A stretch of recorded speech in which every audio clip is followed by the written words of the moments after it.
Red button. The red button's been pushed. Welcome back, everybody. This is the Natives in America podcast, and this is your host, Benjamin Juan. And with me, as always, is my co-host, Sky Antone. Yo, what's up? How we doing? Hope we're doing good. A lot of crazy stuff going on in the world. We've been doing some darkness. Yeah, it's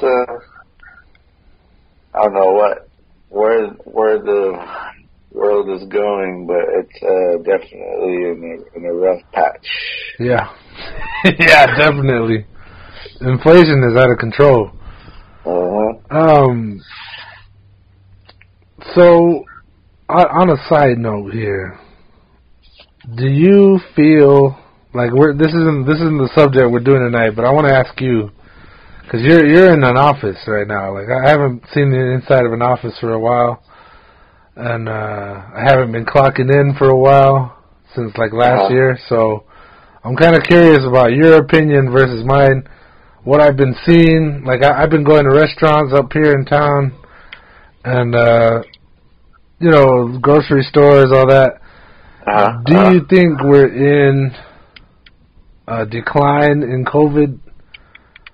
You know, I hate the phrase because it just seems so out of reach, but like the phrase, we're getting back to normal. Do you get that feeling? Yes.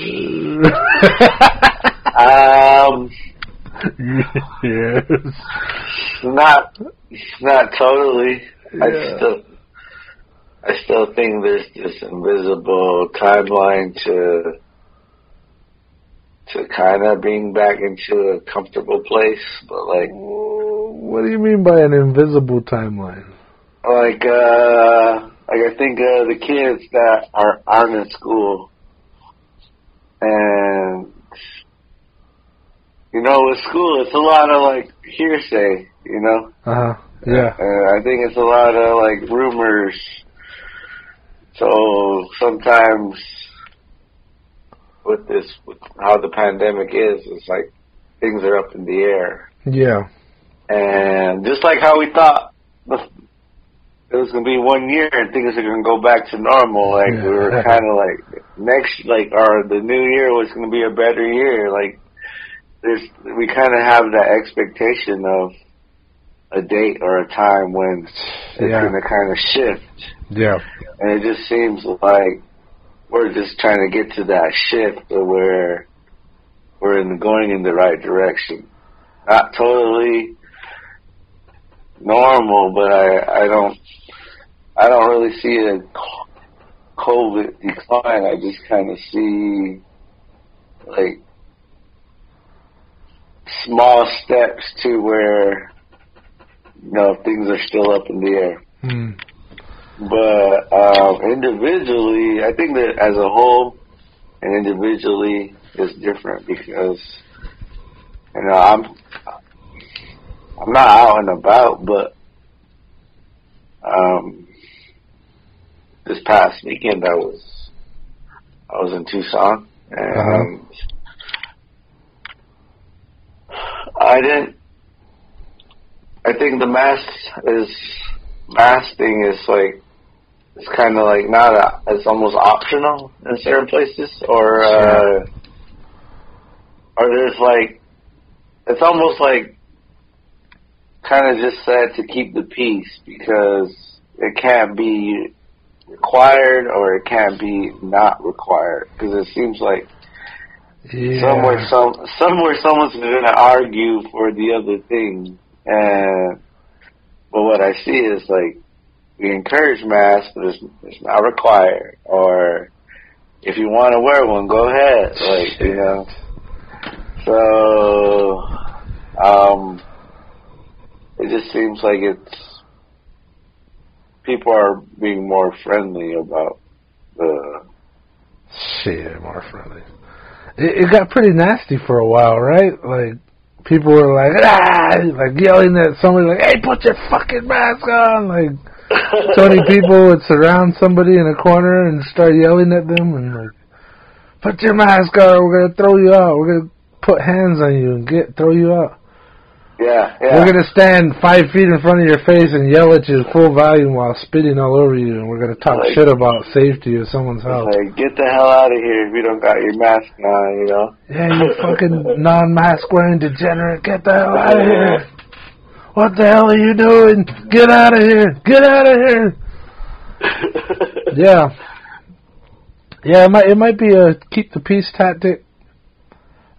Somebody recently, and I think it was just on like an Instagram Shorts or YouTube Shorts, but it was like, it might have even been a comedian. It was like, what are we doing? Like, oh, you know what it was?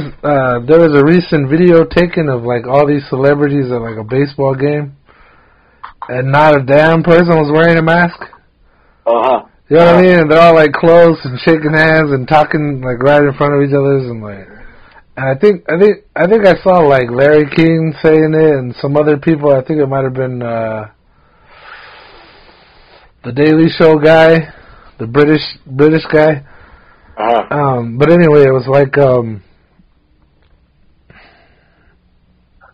he was from South Africa, the British guy.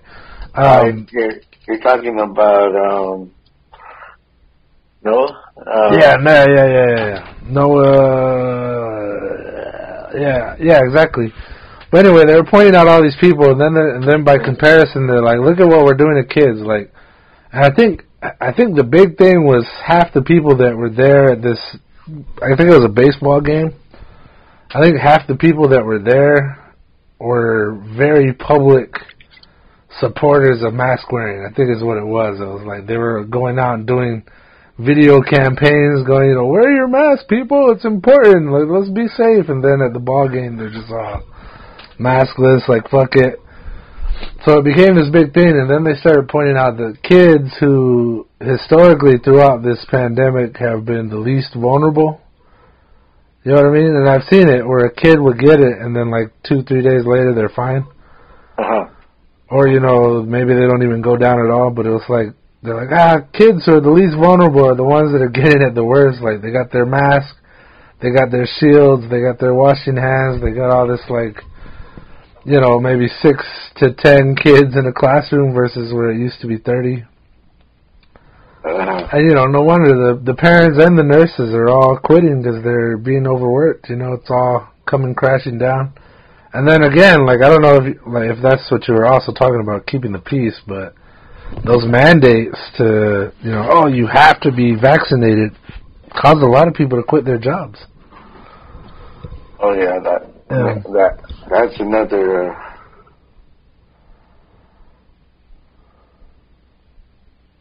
That's a whole other topic, a whole other episode. No, well, yeah, but also sort of the rough patch we were talking about, the just kind of, it's almost like our greatest strength is also kind of like putting us at a downfall as well, because like what?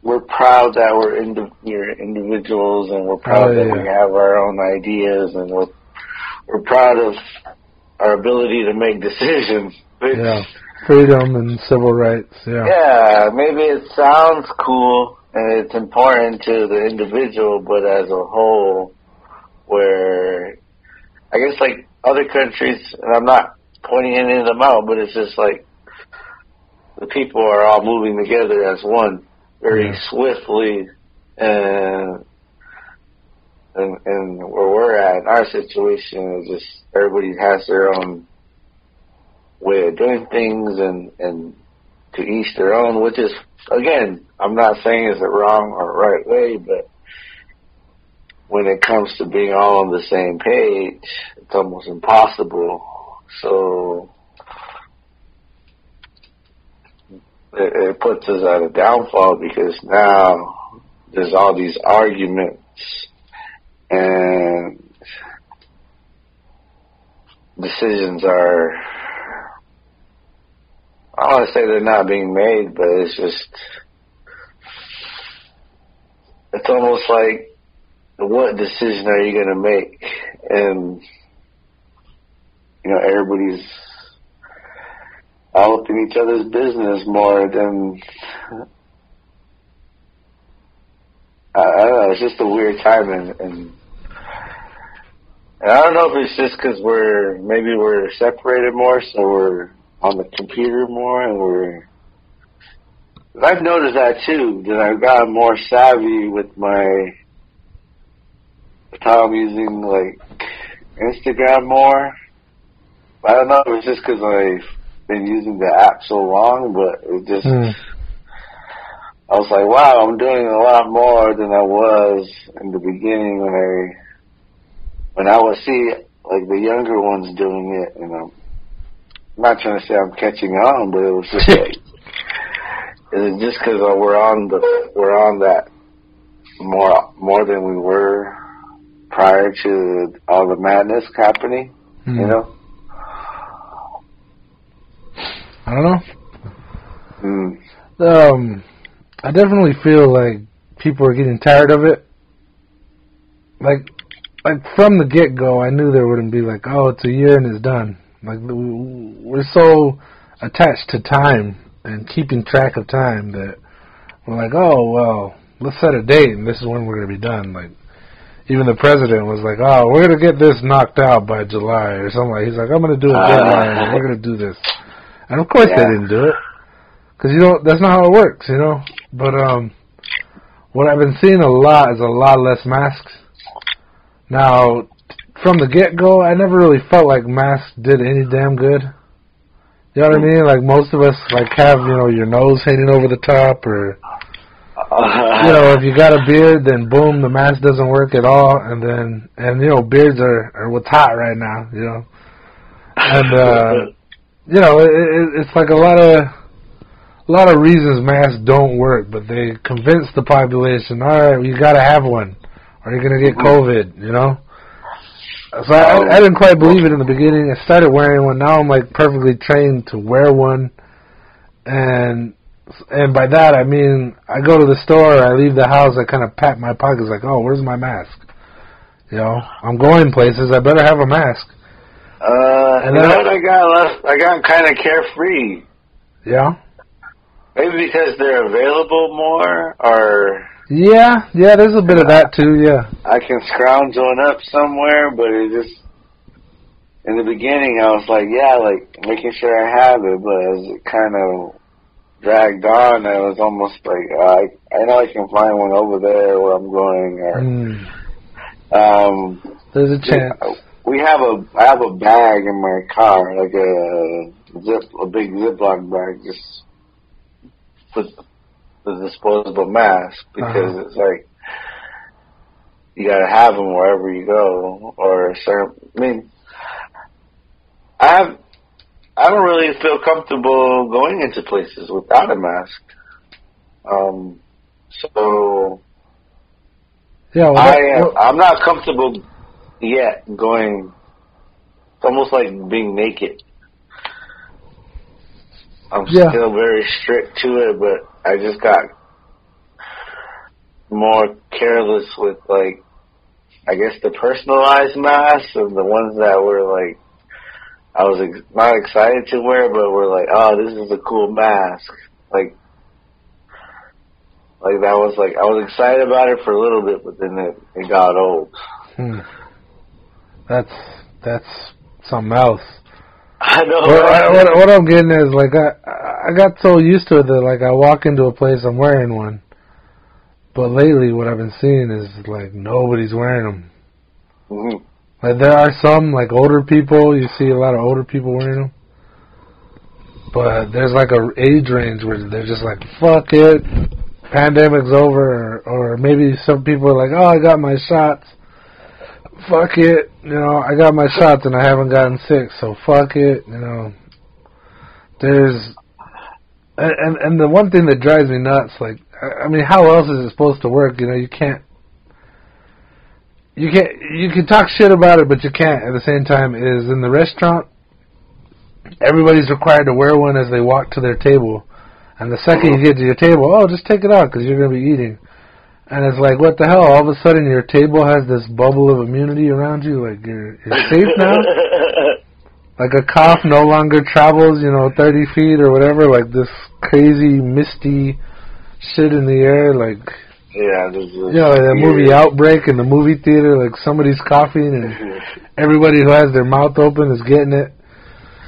It's like, I don't know.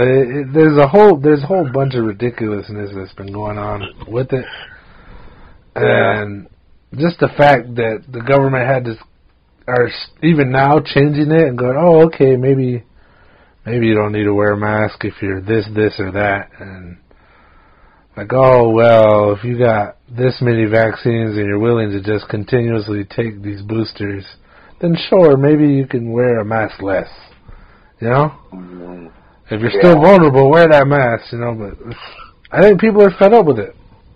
I think almost, it sounded like you were saying it was a fad. You're like, oh, I'm excited to wear this personal mask that looks cool. Well, that's how it was kind of being sold. Like, people that were personalizing masks, it was like a little bit of you can customize it, and yeah, I guess just being I don't want to say a drone, but just kind of like sometimes as a bigger population, we kind of do these things, and the mask was one, but like I'm just thinking like the mind, and like was it like my mind got excited because there was like, oh, we can personalize them, we can make them. But after a while, it was like I still gotta wear one because it's related to this medical thing. And but what I was gonna bring up was the K95 mask. Like, yeah, that was. I know there was a big hype about it in the beginning, but just recently at my work, that was recommended. Use those masks. Like, then it was at a point where it was the double mask, Oh, God. There's just all these different. Maybe that's a part of it too, where it's just like, oh man, like, I don't know. Is there ever going to be a right combination of what we're supposed to do, right? Yeah. But those ones, they do feel legit, but they just, I know for a while there was a shortage on them, and they can't find the money, or people were buying them up. So that was funny because they were like, you need to wear these masks, but you can't even find them. So yeah. So good luck. Just don't go anywhere. Just breathe in a paper bag. Yeah, just kind of. Just hang out and don't participate in society. Hold your breath. Yeah, hold your breath and go shopping. But I kept waiting for them to say, you guys got to wear face shields. Oh, there was a mask that had a face shield that we were wearing a little bit, but but you got to keep them, or keep them stocked up, like well stocked up. Yeah, that's what I mean too. It was like, I was like, someone's getting rich off of some of this stuff, Yeah, well, all right. I was about to say that I would love to see a display of the profits that have come out of this. Like, of course, the pharmaceutical companies, they're fighting, tooth and nail to come out with the next vaccine or the next booster or the pill. They're like, oh, this pill eliminates 95% of hospital deaths or hospital visits. So I think it was hospital deaths. And I was like, okay, so now we're going to rush to get that. I remember when I was getting signed up to do, it wasn't full-blown human surgery, it was surgery for pigs.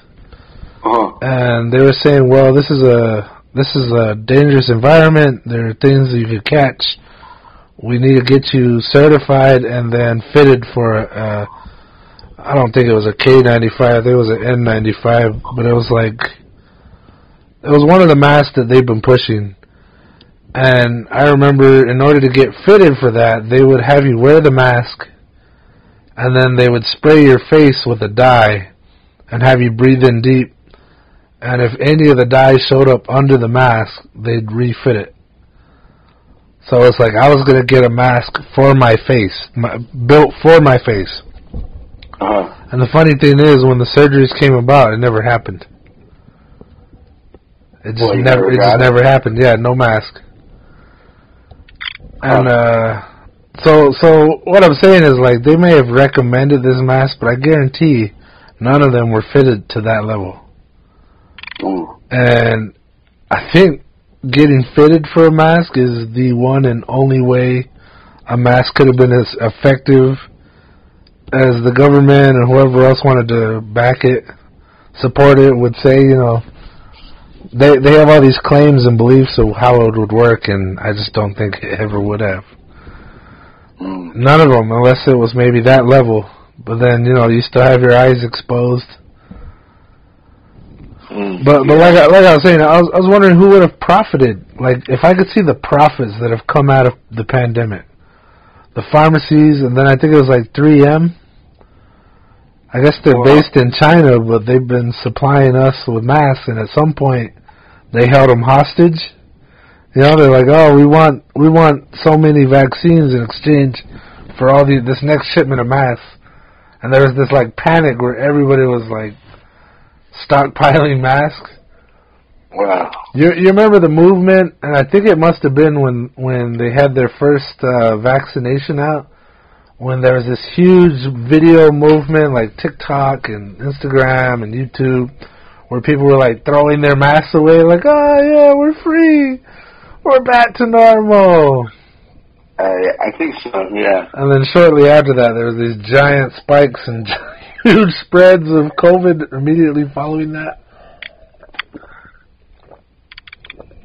Well, I think there are those moments of, like, not letting your guard down, but I guess kind of thinking you're returning back to that time that we keep talking about. Ugh. But feels like a dirty word now, like a dirty expression. Oh, back to normal. Never. Yeah. Never. This is our new flu. But it would be pretty trippy if we all had like customized masks. I'm thinking of like Star Wars or something where. Have you seen Contagion? Contagion? No. Okay, well that just blew my whole conversation. In one of them, I want to say his name is Jude Law. In Contagion, he's like this reporter, and he starts backing like a vaccine or a cure, and it's total bullshit. He got paid to do it or whatever, and he was pushing it like on his own personal news station. And then in the end, he wound up like walking around in like a personalized Bubble Man suit. You know what I mean? Like he was like, he had a suit made of clear plastic, and it was just blown up like a bubble around his body. And that's how he was rolling. You know, still distancing from people, like, stay back, you know, I'm in my bubble. Can you imagine if that became us? Like I said it from the get-go. Whenever I saw videos, like, pre-pandemic, of, like, China and Japan, where their populations are so huge, it's commonplace to see the mask. You know, and I had hoped from the get-go, like, I hope that doesn't become us. And now it is. You know, it's almost weird. It's almost weird now to see people without them. Yeah, but this episode. I'm thinking of like when you talk about in China, in these images of people wearing masks. Yeah. Like, I always thought it was because of, like... Air pollution? Yeah, like what's in the air versus, like, now. And a lot of this, too, is, like, I guess my science... A lot of times during these, like, where you don't really know enough science to even try to form a statement of how you feel. You just put on the mask, just put it on, just follow the rules. That's been kind of like, I guess, my obedience to whatever. I don't know. Like, sometimes I think, like, oh man, like, why am I so following along with things? Cause you're a sheep, bro. You're a guppy, my man. You just go along with the flow. I just like to keep the party going, I don't want to cause a ruckus. Yeah, right. No waves from me, brother. I don't know. It's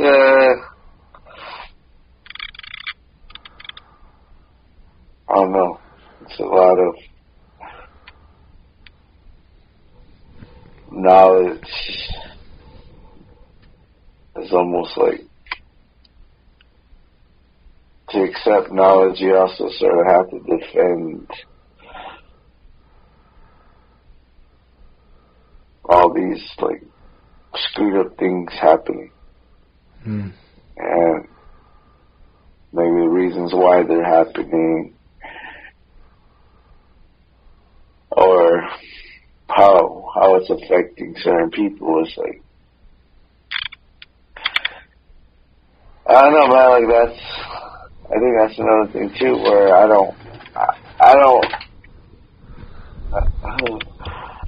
I'm so at a loss of what's happening that I almost don't say nothing, because I don't even feel qualified to even try to make sense of it. Maybe because it's been going on so long, and I'm not.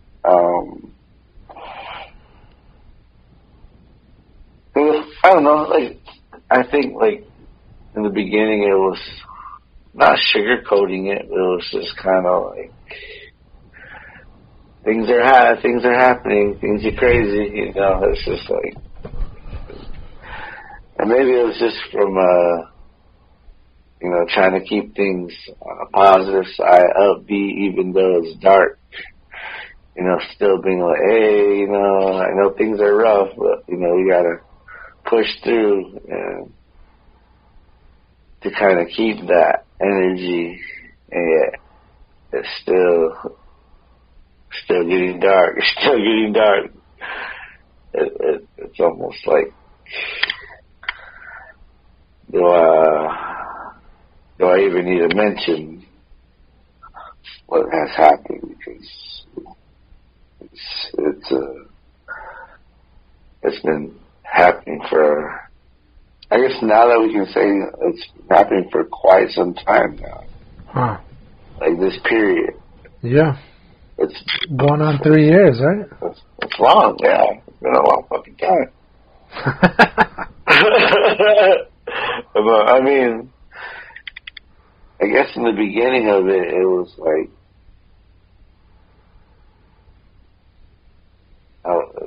yeah, let's just hold on, Yeah. But, after holding on so tight, it was like, what are we holding on for?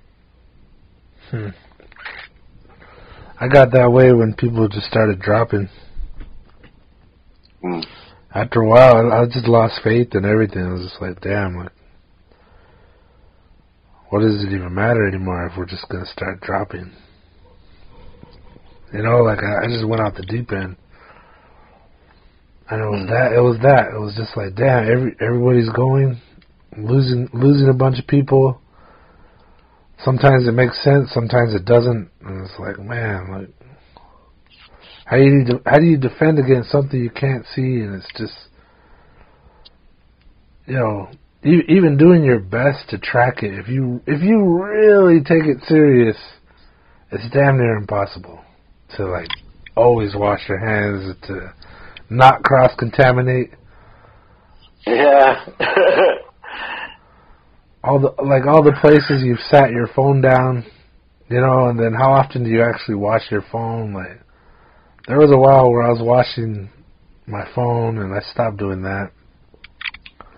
You know, if I'm about to eat, I go wash my hands now, like, even at home. It's definitely changed the way I go about doing things. And it's a lot easier for stuff to make me feel dirty, like, you know, touch a couple public doorknobs, and then I'm just like uneasy, and like, where's the soap? You know, where's the hand sanitizer? Yeah. And those are some other people that, you know, got away like gangbusters. You know, I don't know what the companies are, like Lysol and bleach, like they're Clorox. Yeah, Clorox. That was when I was getting bleach. Yeah, you know, they made out like bandits. You know, they just got away, and like, I want to ask you a little bit about any kind of conspiracy theories you may have come up with or that you have heard. But like very early on, when all the like I don't want to say intercontinental, but international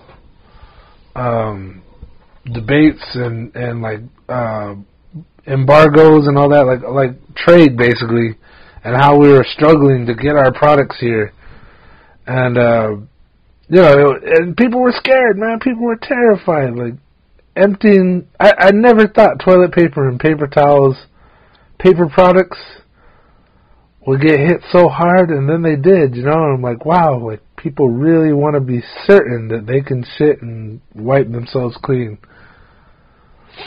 you know, and like, you know, sanitation is a huge part of like health, community health, societal health, however you want to put it. Yeah. Like if our plumbing ever went, you know, if we had to go, not everybody could just go in their yard and dig a fucking outhouse, you know? So like if our plumbing went and they stopped picking up our trash, things would get pretty filthy pretty freaking fast. Like real fast. And disease outside of, like simple disease outside of COVID would become very prevalent, you know, and people would start getting sick on that as well. And like, so anyway, one of the earlier theories that I had going was, are these companies like 3M and Clorox and Lysol and all that, are they Johnson & Johnson? I was wondering if, you know, I don't want to say this disease was made up, but it was like, oh, was it released on purpose to cause a shift in economics? Yeah, that was an early theory of mine. And then I got another theory now, like right now, where pre-pandemic it was acceptable that some places just didn't deliver. You know what I mean? Like food, just simple food transportation. You know, you go to some places and they absolutely don't deliver. Or they absolutely don't take pre-orders. Or they absolutely don't have a drive-through. That was acceptable. You know, it was just accepted. Like Chinese food, yeah, maybe they'll deliver. Pizza places, yeah, there's a good chance they'll deliver. But anything outside of that is like, yeah, they're not going to deliver. But the problem is we've proven that we can now. You know, we've proven curbside's better now. And like, I was talking about this with my family before about like the Wall-E. Yeah. You know how all the characters on there, they were just, you know, a computer attached to their head.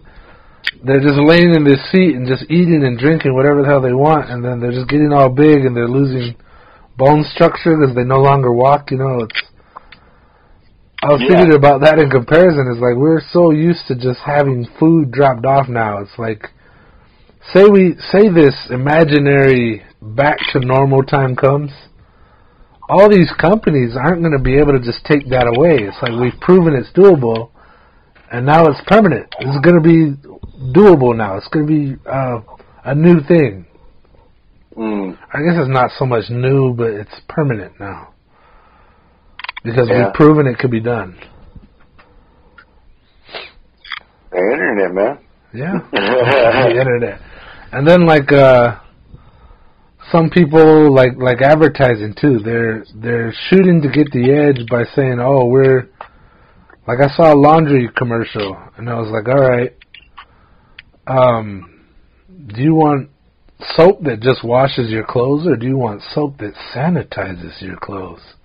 Ooh. Yeah, and I could think of like, well, isn't that kind of what we're doing here? What we're shooting for from the get-go is like, do you want your clothes clean, or do you want them clean? It's like, holy crap! Now my new standard is things have to be clean. It's getting a little out of control, or it's been right. I think that's a good, almost a big branding trick where it's like throwing extra in front of it. Like, you know, super. Almost kind of like the mind thinking, "Oh, hey, this is the better one because it's not only cleaning it, it's sanitizing it." You know, but you know, arguably they're the same thing. But wash your clothes in hot water and throw a little soap in, and I think you'll be all right. But I think that might comfort somebody to hear. Yeah. Oh, damn. Well, that's the whole thing. This is sanitizing stuff, and then even the curbside or the you know, the food delivery, it's almost like, let's put that almost responsibility on someone else to kind of do that for me, so I don't. Another word was exposed. That was another phrase. He said he could have been exposed to COVID. Oof. He was exposed, you know, or how long have you been exposed? Yeah, just that term was a. Jeez. I heard that term a lot, you know, but yeah, I mean, businesses are. I don't want to say booming, but they're definitely using the corona as to almost sell their product. Well, yeah, I think a bunch of companies that might have had a better purpose in life, or maybe were more strategized for us, personal attention, got taken out and pushed by the wayside. You know, they were destroyed or ended. And then a bunch of people took advantage of the pandemic and made money. Huge amounts of money. I think we talk about this all the time, is the capitalism. Yep. Yeah.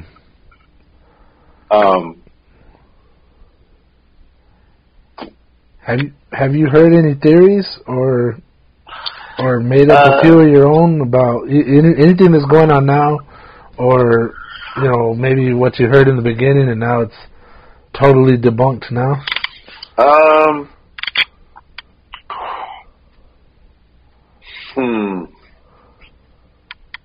I mean, I think there was.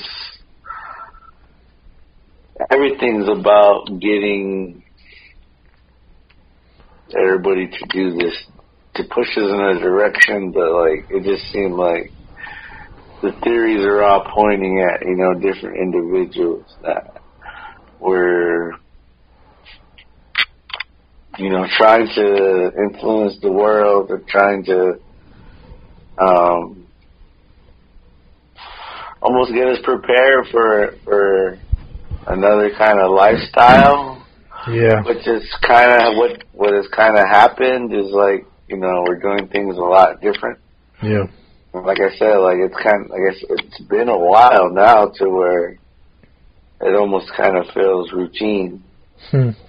Yeah. But is that the I want to say the caution or the almost the yellow tape in my mind that I'm putting up when I do things like, oh, I can't do that because COVID, you know. Yeah. It's still in my mind. There's still sometimes where, like, oh, I can't go there because I mean, I did go watch one movie, but just like I haven't. I'm not itching to go to the movies still. Yeah. But that's changed in my lifestyle from when things were normal. You know, I wouldn't mind going. Now it's like, I don't know. It's like, how good do they clean that shit? You know? Yeah, exactly. After someone was there, you know.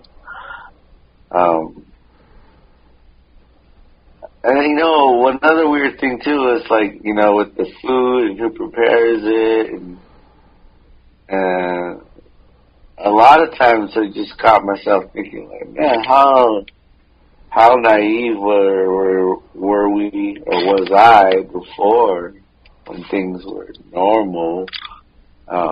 Air quotes, I'm doing air quotes, like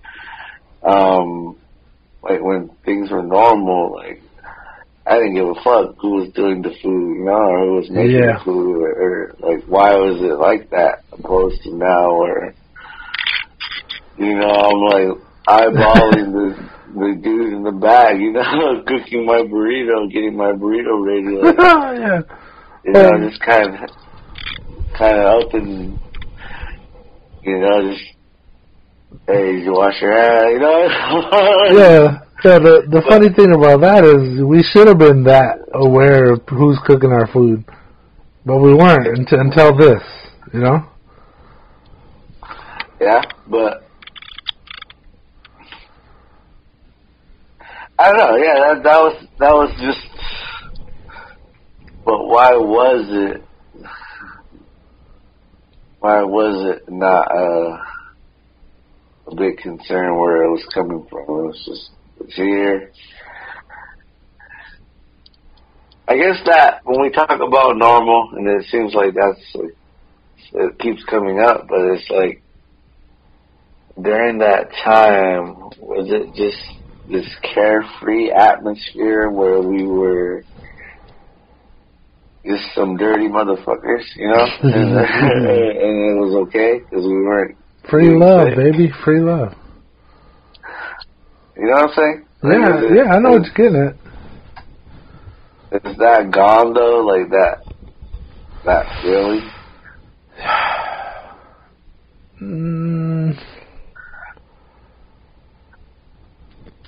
I think about us as kids, where it was almost a point of pride to share your drink with somebody. You know what I mean? Like, oh, this is kind of T.O. or this is kind of Res. Like, you got a drink and you share it with your friend. Like, here. And we're both drinking out the same. Oh, it's all good because we're tight like that. You know? Yeah. Let me have a swig. You know, you're cool with them, so you'll let them have a swig. Yeah. Oh, but you know what I was going to say? I remember we used to go to my homie's house, and he would bring out a cup of water, a big ass, like, you know, the movie cups, the movie theater cups, like almost you save your Thirstbuster cup, bring out, or the cup you would get at in a combo meal. we get it, a big ass cup. Yeah, he would bring out a big ass cup of water, and we would share it. Yeah, and it wasn't anything wrong. Yeah, just without a thought. It almost seemed like the right way, just kind of like, I don't know what that was, where we'll share a cup. As a kid, I was kind of like, I'd go to town and be like, what do you know about this, sharing cups? Like, what you know about this, This is how it's done. Red light, baby, red light. Like a point of pride that we could share our cups and we're tight like that. We're cool like that. And so,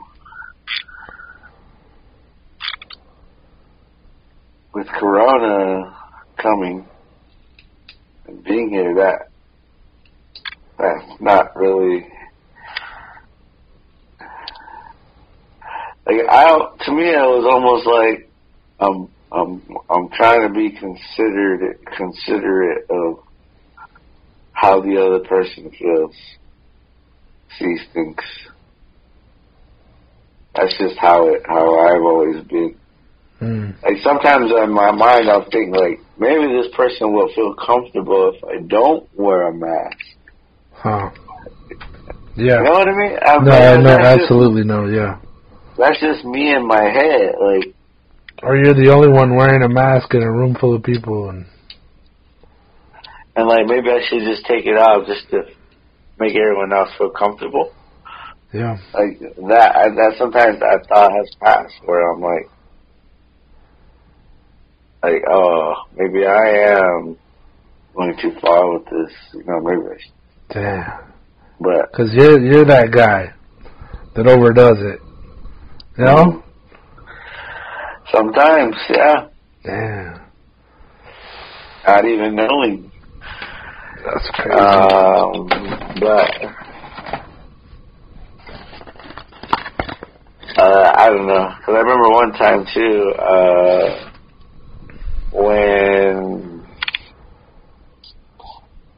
when they shut things down, there was a, what do you call it? The quarantine? No. House arrest? Well, house arrest, but the curfew. Yeah, okay. The curfew, like, I totally lost where I was going, but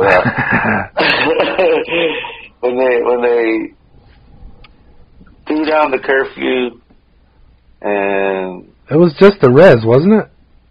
Yeah, it was just the res, but like, for me, that's everything, Yeah. We couldn't have practice. We couldn't. No one could.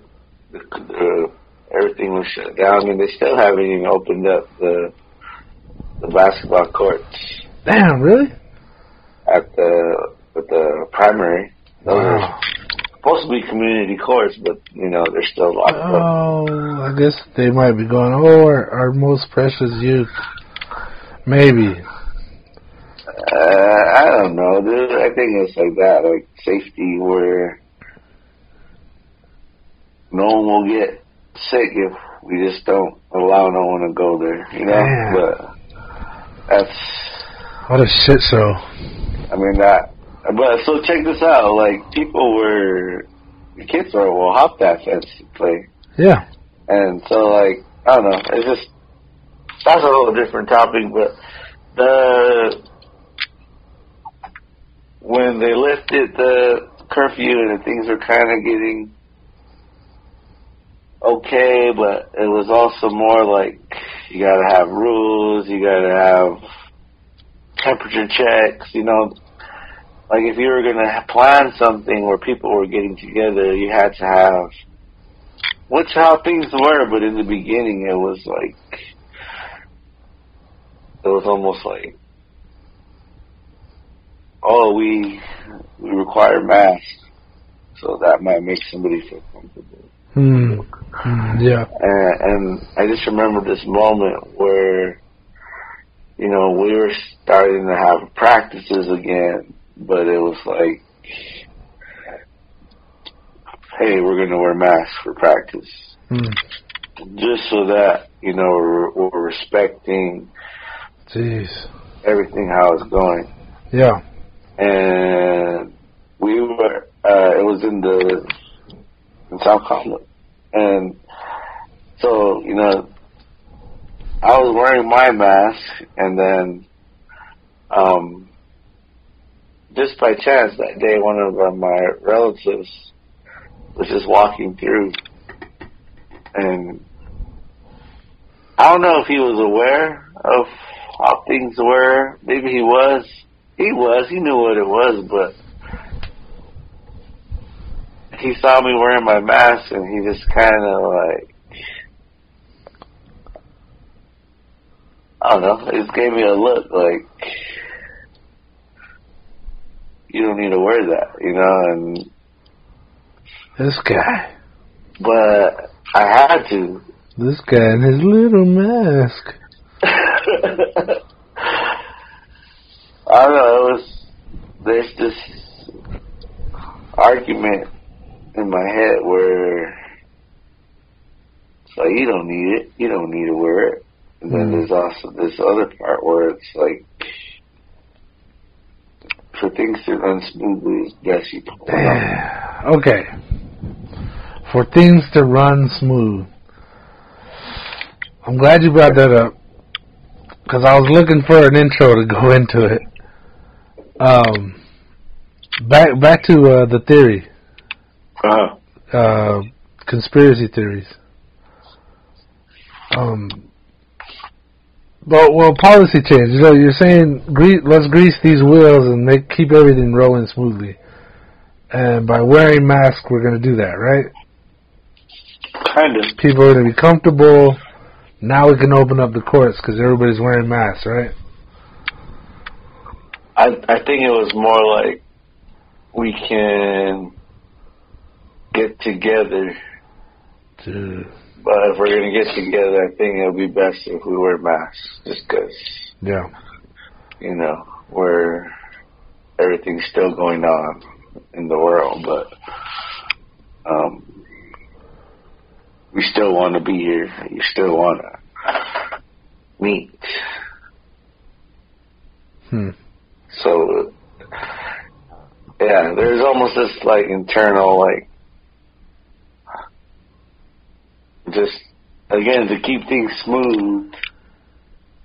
Maybe. But then again, all that has kind of changed. But then again, it's like,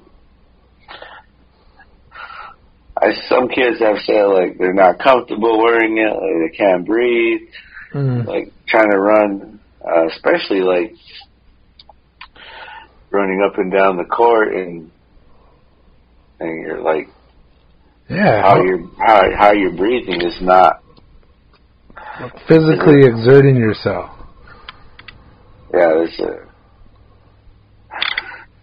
So, I mean, some kids aren't. And then even that, too, like, when we talk about wearing it properly, like... Good fucking luck. So it's... Especially with a game like basketball, you're right on top of each other. You're supposed to get in someone's face. Gotta do you up. Jeff, says, so I want you to know what they ate for breakfast. That's pretty good. That's pretty good. But that's... I want you to know if this guy's got COVID or not. That's kind of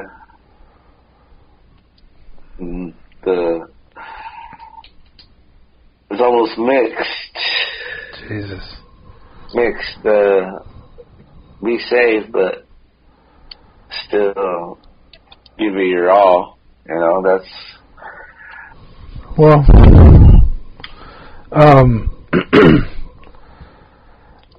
I'm thinking about the frog in water, and I'm only bringing this up for the conspiracy theorists and me, and maybe anybody who's in the audience who enjoys a good conspiracy theory.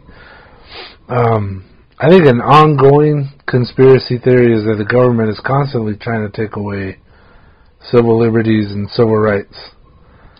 You know, take away any kind of freedom we have so that they can have more control over us as their citizens. And I always think about the frog in water, and I'm sure I've brought this up a million times, but it's like you throw a frog into some hot water, he's going to jump right back out. But if you put a frog in some water and you slowly turn up the heat, he'll sit there and boil to death. He'll sit in the water until he boils to death. And it's like, all right, well, the comparison is, you know, we're going to take what I'm used to happening, what you see happening with government is they make you afraid of something. So SARS, N1H1, oh, we're going to be afraid of Russia, oh, we're afraid of Kim Jong-un, like we're afraid of all these people. And in doing that, like, all right, 9/11, terrorism, let's make you afraid of it. And then they're going to pass new policies like the Patriot Act and all that. Like, there was many different versions of that went on. And it's a way of using fear to change policy. Oh, yeah. And I always kind of, you know, slightly feared that with this whole pandemic. Like, one minute there's nothing about it on the news. Next minute it's all you hear. COVID. Like, you couldn't go anywhere without seeing those letters, you know, COVID. And I think about that damn frog, and I think, like, you know, I think about other countries, like, and I really think about the Middle East where the women have to, like, cover their faces. You know, if you're going to go in public, you got to cover your face. Mm-hmm. Now, I'm sure there's a bunch of people that are going to go, oh, well, you know, this isn't the same thing. Oh, there's a pandemic. We better wear the mask. Now, we've already talked about how ineffective these masks are, but now we've got citizens, the majority of us, thinking, oh, if I'm going to go somewhere, I better get my mask. You know, and they call it social distancing. So, like, they want us interacting less and less, feeling more and more apart, maybe even getting more and more depressed to the point that we will buy more pills. Like, I let my conspiracy theory mind go there a bunch of times where it's just like, man, like, how long are we going to drag this on? Like, how many more versions are going to come out? Is this a natural occurrence? Which, yes, they say it is. They do. And at the same time, like, you know, the going back to normal has basically disappeared in my mind. I don't see it happening. And how much of that is seriously protecting us? You know, how much of these, you know, forced measures that have been taken, how many of these actions that we took have actually protected us from getting sick? You know, how many were true measures of safety measures and how many were, you know, oh, it's a theory.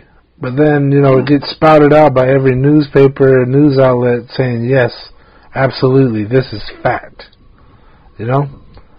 And I wonder about it, like how much, and let's talk the mask rule, the mask mandates. They've changed. They've fluctuated. They've gone, oh, this many days or that many days. If you're exposed, quarantine for 14 days. Oh, maybe let's do 7 days. Okay, maybe 8 days. You know, it's like gone up and down, back and forth. There's huge arguments going on about, oh, I don't want my kid to be forced to wear a mask. And then there's a whole other movement of people with fake vaccination cards. People saying, oh, well, I have a breathing condition, I don't have to wear a mask. Which, you know, in my mind, that tells me you'll be coughing more, so maybe you should wear a fucking mask so you're not spitting on all of us. Like, I remember how poorly I thought of masks until I was using public transportation, and some fucking dirty-looking ass dude starts coughing up a storm. You know? Like once that person starts coughing, you're like, adjust your mask a little, pull it down over your nose, tighten the little metal in there over your bridge of your nose. Maybe hold your breath every time you cough. So just how horribly our ideas have changed. It blows my mind. Like, I listen to a lot of comedy specials, and I've said this before, but I'm saying it again now. When you really listen to the old ones, the whole entire time, like a live filming or recording, you hear coughing everywhere, the whole time, throughout the entire special. And that was normal, but now when I hear a cough, like, you can see 10 people in the room kind of cringe. You can hear the buttholes tighten up. You can see the buttholes tighten up. You can't hear them, but you can see them. Everybody's puckering up all of a sudden. Anybody who's within 20 feet of this person is coughing. And maybe a little water went down the wrong pipe. It's just like, and then everybody's like, oh shit, let's get out of here. It's crazy to think about. Yeah. And I think like a negative result of all this like fluctuation reminds me of like working at the hardware stores. And I brought this up before. It was like, they enforce these rules. They're like, you absolutely can't do this. If you do this, we're gonna give you a write up, or you're gonna get some points. And if you get too many points, you're fucking shit can, man. You're out of here. Or don't let us catch you without a mask, And then, what ended up happening was, next month, a new boss came along, and he's like, hey, I got this fantastic new idea. Do this. It's okay. Do this. It was like the rules didn't really matter in the end. And that was something I started learning through work. It was like, man, how much do the rules really matter? And it got to the point where I was like, okay, from week to week, boss to boss, there could be these rules that either really apply or don't. And like, one thing I came across was like, there are absolute rules that come about and they're like forged in blood, Like, don't climb into a trash compactor. That one I support. I don't climb into a trash compactor, Don't have people ride the forks on your forklift. That's a pretty good one. If you're driving fast with a forklift, have your forks down towards the ground, kind of low, not in a position where they can eviscerate somebody. Like these are real rules that make sense. And then what I'm thinking is like some what do they call it? Some bounce back from these mask mandates changing so much. It's like, for the people who are wearing masks, they can maybe breathe a little easier. And then the people who aren't wearing masks, they're like, see, I fucking told you. They're like, absolutely. I knew it before they even did this. And now they're supporting me. Now I feel even more emboldened not to wear a mask. Mm-hmm. And mind you, I still don't believe masks really work, but if somebody's coughing up a storm, I'm like, man, where's your fucking mask? Pull that shirt up, you asshole. Stick your hand in your elbow. Like, do something. You sick motherfucker, you're coughing directly in my eye, like, get out of here with that. Like, so, I don't know where I'm getting with that. I'm just saying, like, historically, rules have been passed through fear. Whenever something bad's going on, they slip some rules in there. They do some rewrites, and a couple things get by, the watchdogs. And probably all the time, So I guess what I'm getting at is there's a little bit of fear in the back of my mind about these policy changes, like idea changes. Oh, the rules are changing. Oh, the mandates are being taken away or put back up. And again, this whole, like, if you go around in the stores, and I've looked around in the bars, there's a ton of people like just partying on. It's like, there's no masks. We don't get COVID at this bar. you know? Not in this bar. We don't get COVID here.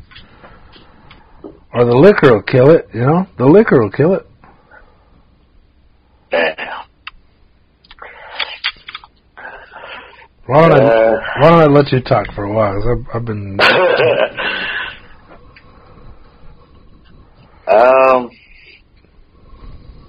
What do you think?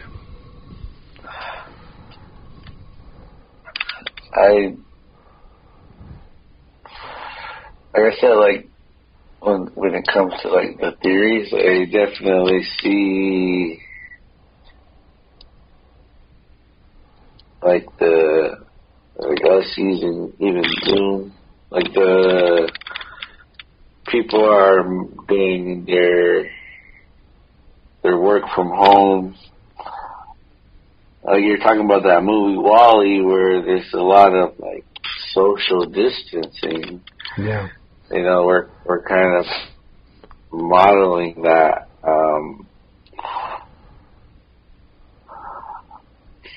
This where there's this, like, a lack of human interaction, and it's all just kind of like programmed, and you know, you press a button and you get it delivered. Versus,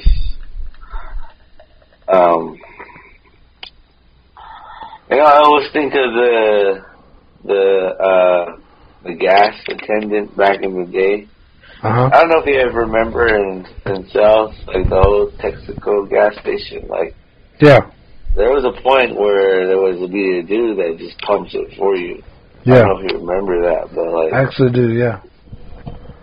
Like, somewhere in time, it became more the thing to do it yourself, you know?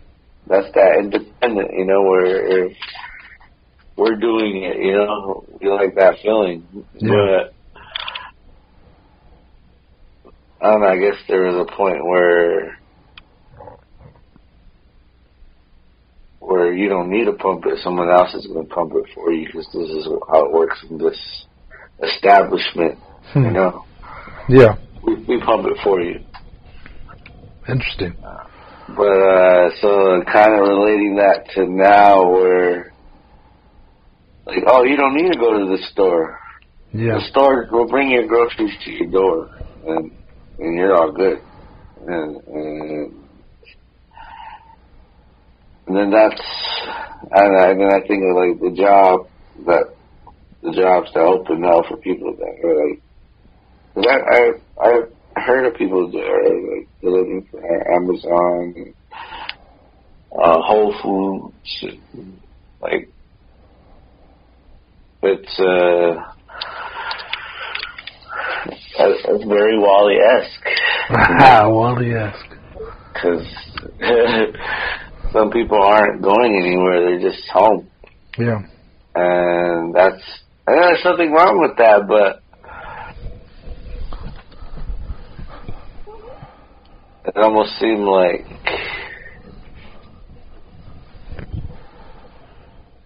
sometimes again, like I said, like, I follow the rules because sometimes it just makes things smoother, but questioning them and maybe trying to have an opinion to not go against it, but I guess where does it fall on the spectrum of why this rule is what it is? It's like, it's keeping me in this place.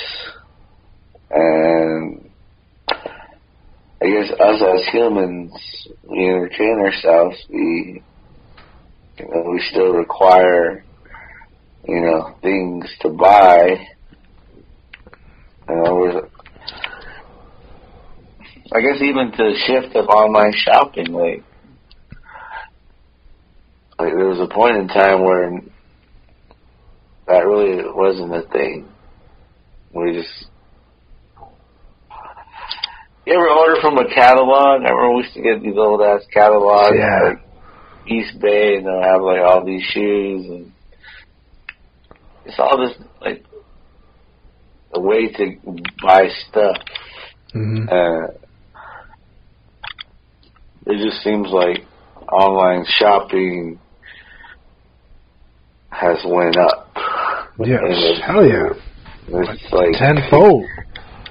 So it changes our behaviors and kind of. Well, that's what I was getting at with the whole mandates to social distance us. Wow. Like maybe a government has a little more control if they have us covered, that we're not interacting so much. Maybe a citizen that's on the couch and not going outside is afraid to go outside. Maybe they're safer, you know? Maybe they cost a little less and tax a little more. Maybe they don't go out and vote because they're scared of going to the polling station, you know? Like,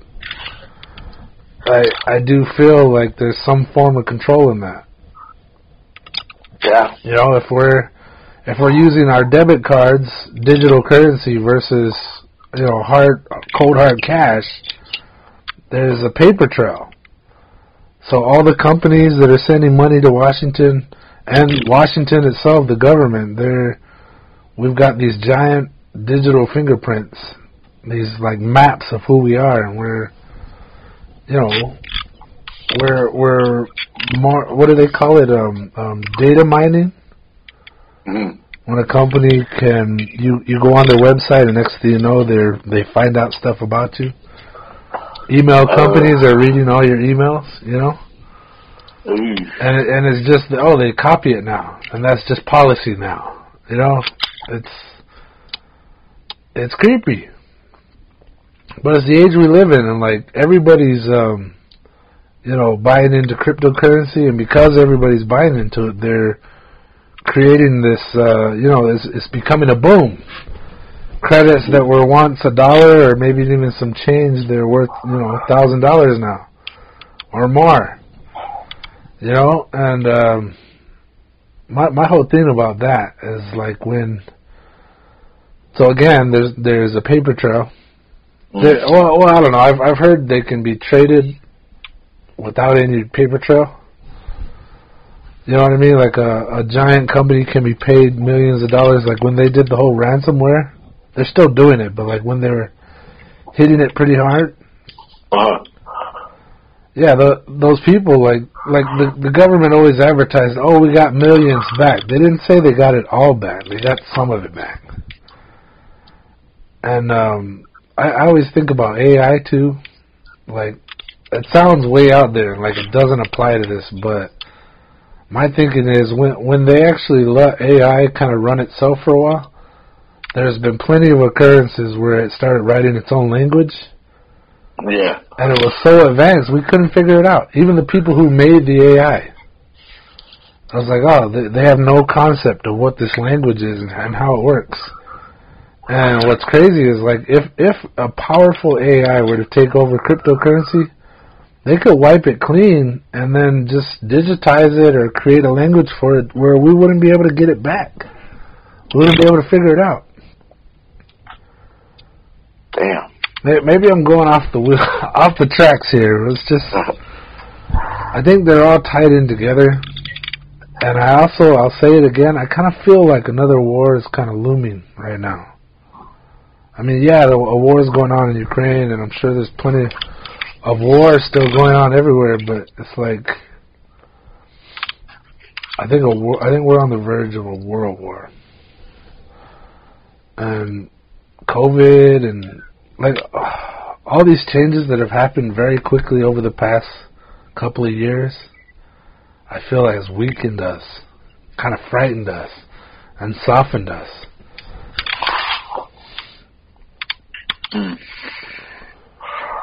I don't know what I'm getting at. I guess I'm fear-mongering myself now. I don't know. Like there's a lot to keep track of right now, and I think this whole COVID thing, I think it's far from being over, but what I'm seeing in public lately kind of scares me. And the thing is, I'm taking part in it, you know? I sit at my table, I take that mask off, like all of a sudden I'm immune. Yeah. So the you know, in a weird way too, a lot of times I would think like I'm the sick one, and I'm just keeping my germs to myself. I don't want to get nobody sick. Alright, but when you were thinking that, were you actually having symptoms? Or were you like, I've been exposed, so I'm vaccinated but still a carrier?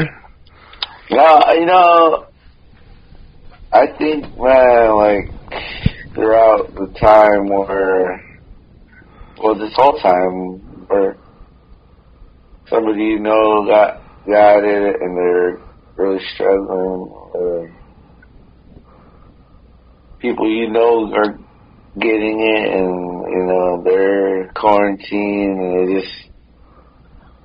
there was just, and knock on wood, but there was just times where I'm like, you know, when is it going to find me, you know, or like, then there's always that, well, maybe I had it last year, you know, just kind of. Yeah. Because, I mean, a lot of things, too, was that they would say it's just like the flu. Yeah. So it was like, well, maybe I got this flu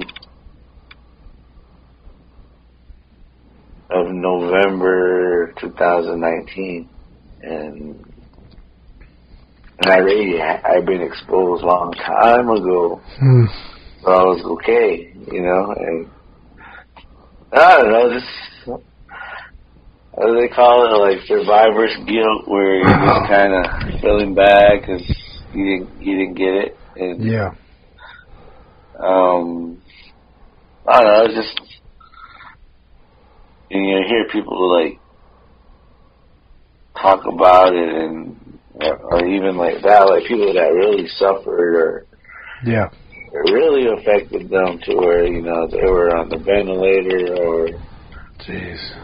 or they're, you know, just really going through it, and just a lot of times like, man, like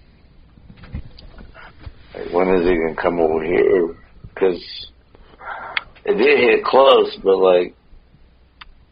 then again too, like, you know, I do my best to follow the rules. So a lot of times I'll be like, well, I'm following the rules, but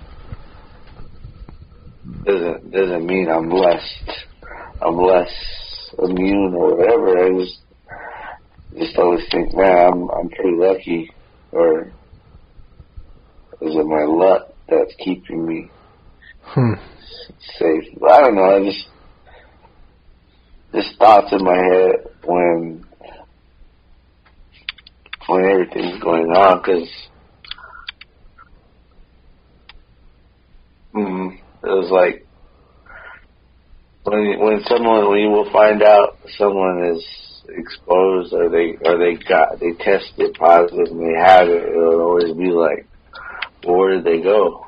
You know, or what were they doing? You know, it's always like, we're investigating, or we're gathering information, because it's like I need to know, because I need to know I can't go there now, or and then I'm just, what were they calling it, like contact tracing? Is that what it's called? Exposure tracing, something like that? I don't know, but that whole way of thinking just it I want to say it took a toll on me, but it just seems like you find out that someone has COVID or they're exposed, and then you're just like, you need to know more information.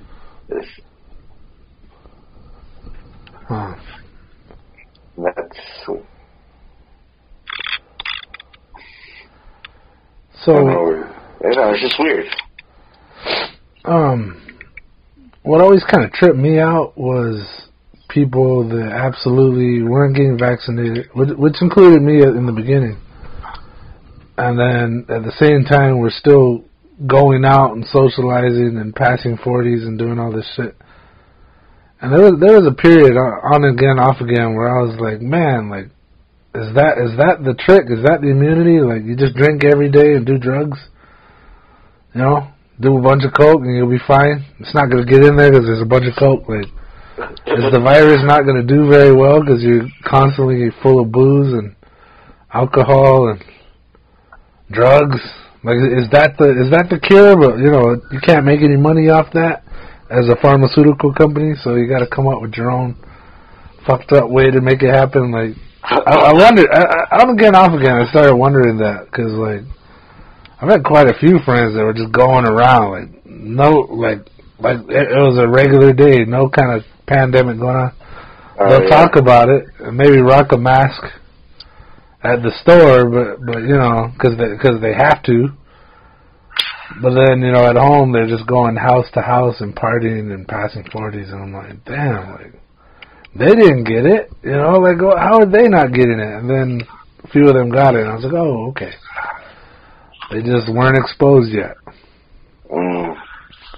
There's even talk about the amount of exposure, and it was like, all right, were you sitting around somebody that had it for 5 minutes and you were 30 feet away? Or is it your family member and you're in the same house day in, day out, and you're just getting exposed all day long, you know, and then that's going to cause you to be more sick? I think there's just too many damn questions. Yeah.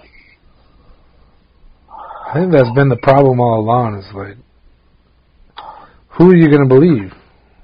Because they're going to be telling you one thing one week and the complete opposite the next. Yeah, that was another thing that I would always think about too. Was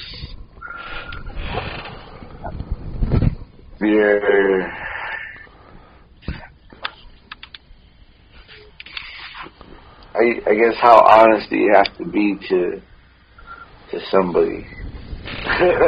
Yeah. And that's another one.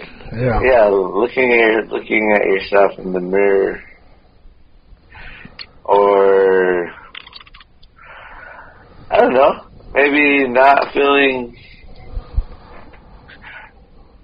bad about where you are or where you go, because yeah, I mean, I think that was a common joke in the bill, was just the passing the 40s, you know, that kind of was like,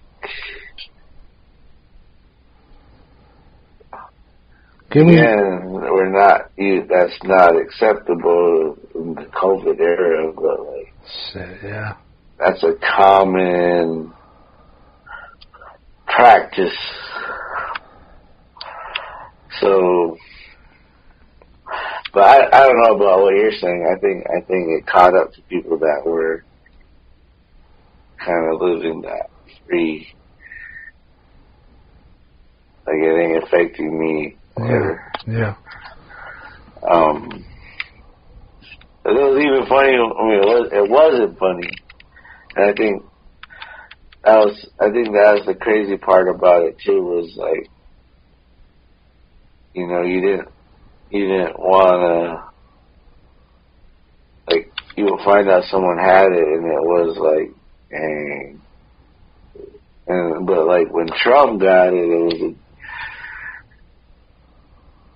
You remember when Trump got COVID, and yet he was also sort of saying like it wasn't a real thing, and it was made up, and he got sick, and it was just, you still felt bad for him, but it was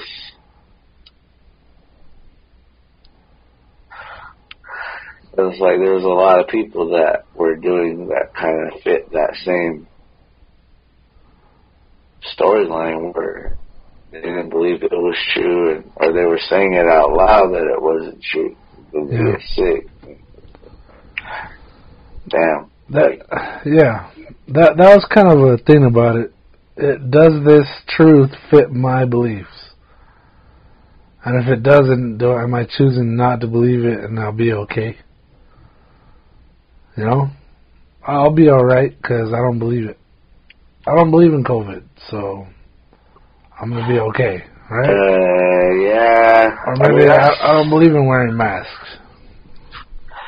Yeah, that's the ignorance is bliss kind of route where you're just kind of like, I'm thinking this way only because, again, that's where the science part of it where, like, I don't want to say some of us, but just like the lack of science information, you really couldn't like establish any kind of like truth of what was really going on. And even now, like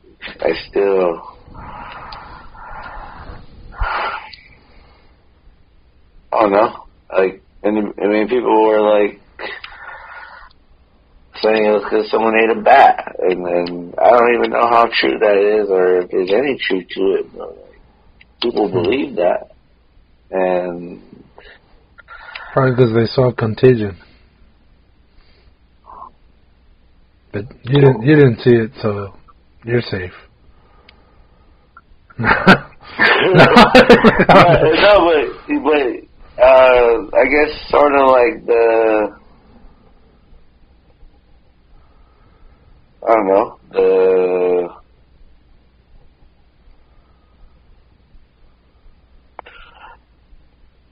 possibility of not believing in it and kind of just letting that experience take you wherever you want to go, you know?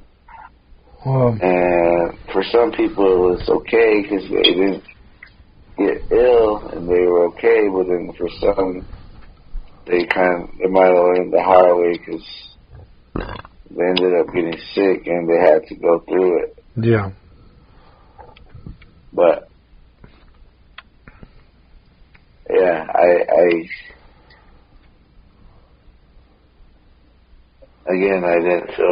I still don't feel qualified kind of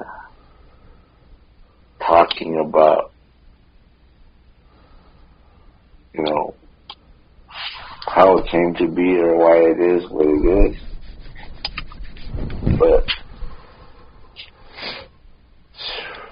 I had even heard that Fauci was working on it, and that they had decided to work on it in China instead of here, and then it got out. And then Fauci's the guy telling us, what we should and shouldn't do. I've heard that. And people like Fauci. Oh yeah. And then he went on Joe Rogan's podcast, and it was like he debunked everything he said, and so all of a sudden it's like, well, Joe Rogan knows better. And it's like, Joe Rogan's a comedian with a podcast. And I was like, all right, well, yeah, but Joe Rogan wouldn't do that to us. Joe Rogan wouldn't tell a lie. Or like, who's right, the scientist or this comedian who reads a lot and talks really loud? Like, and then the government went after Joe Rogan, and people were fucking idiot. I don't know who it was. They were like, I think it was Neil Young. And I like Neil Young, but he's like, I'm going to boycott Spotify and try to get Rogan taken down. And all I could think was like, yeah, that's not going to happen, brother. Well, I think it was because he was putting misconceptions about the vaccine. And was he though, bro? I don't think Joe Rogan would do that. I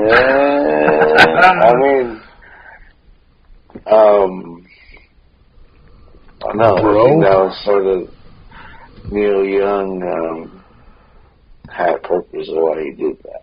Yeah, like what? I don't know. It's again, like he's entitled to his opinion, and how he wants to express that opinion is all up to him as well. And that was what he did. That's so. I mean, I don't know, because I saw all that too, and I saw how, I guess, like even something as powerful as like an artist saying, "Oh well, take all my music off of your platform."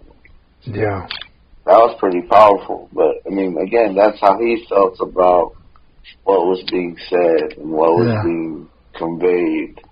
And Joe Rogan's very powerful. I mean, he has he is. He has a big voice. So big voice and a big following. So I mean, that was the move for Neil Young. Man. So yeah, I'm on Neil Young's side on that. So damn.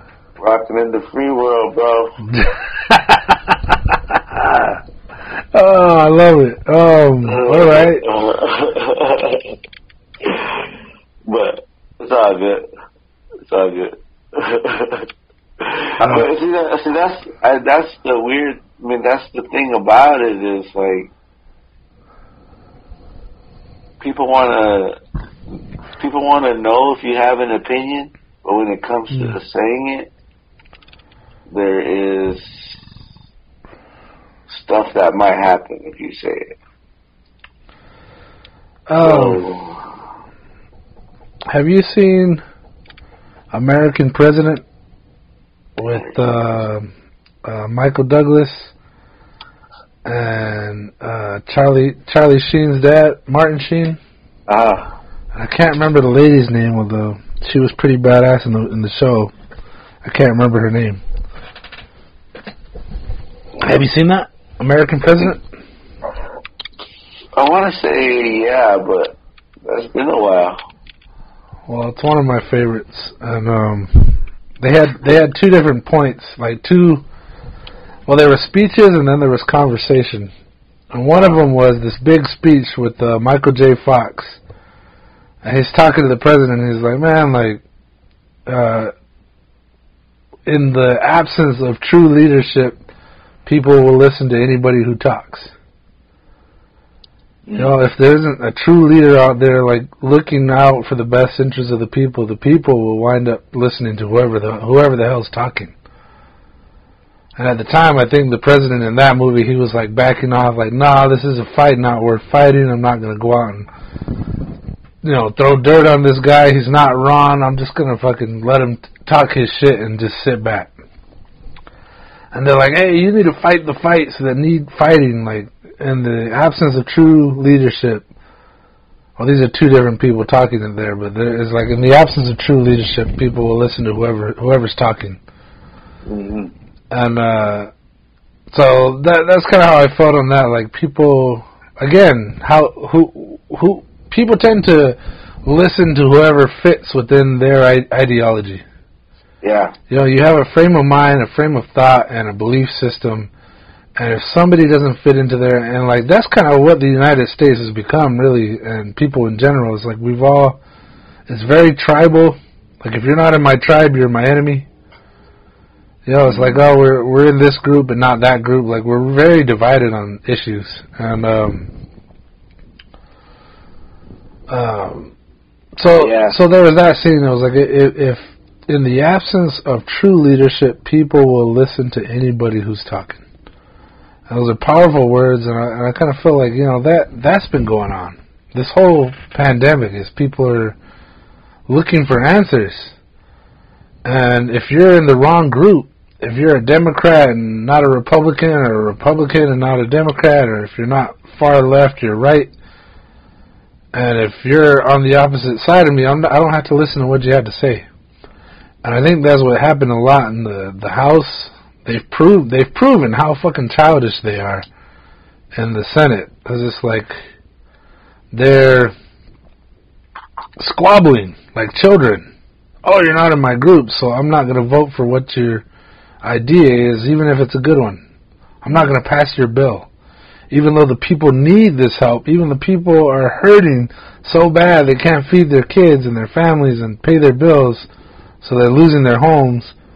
Even though that's happening, I will not support your bill because it's written by Democrats and not Republicans. You know? And then, so I want to hear what you had to say on that, like the absence of leadership. But there's another part, and I think it kind of goes along with what you were saying, and it also goes along with what I'm saying about if it fits your ideology, then it's okay. If it's outside of it, it's not okay.